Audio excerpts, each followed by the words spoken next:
చూసారా friends, comment చేశారంటే మేము తెప్పించి మీకు చేసి అయితే పంపిస్తాం వీటిని.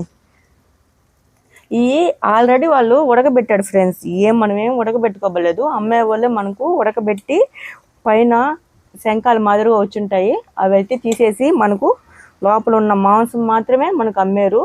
చూసారా, లోపలంతా శుభ్రంగా క్లీన్ చేసేసాము. ఇప్పుడు బాండిల్లో నూనెలో అయితే బాగా బాండిల్లో నూనెలో కాస్త ఒక 5 minutes అట్లాగే కుక్ అవనిద్దాం. టేస్టీగా ఉంటుందండి.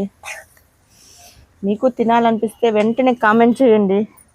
ఈ కాచిప్పుల్ని ఊరగాయ కూడా పెడతామండి. మీకు కావాలంటే కామెంట్ చేశారంటే ఖచ్చితంగా తప్పకుండా సాల్ట్ అయితే వేస్తున్నాను. తగినంత వేసుకోండి, సాల్ట్ అయితే చూసుకొని వేసుకోండి. మళ్ళీ నేను కొంచెం ఉడికిందంటే మీకు ఒకసారి నేను ఎత్తుకొని టేస్ట్ చేసి చెప్తాను, మళ్ళీ మీకు సరిపోయిందా లేదా, వేయాలా లేదా. అప్పుడు కొంచెం వాటర్ వేసుకున్నామంటే అడుగంటకుండా ఉంటుంది. అందరికీ తెలీదు, నేను మీకు చెప్తున్నాను. ఫ్రీగా వచ్చేసింది. ఇప్పుడు మనం ఉడకబెట్టం కాబట్టి ఈ ఆయిల్లోనే ఒక 5-10 minutes అలాగా బాయిల్ అవ్వండి. చదురుపోతుంది కావాలా ఫ్రెండ్స్.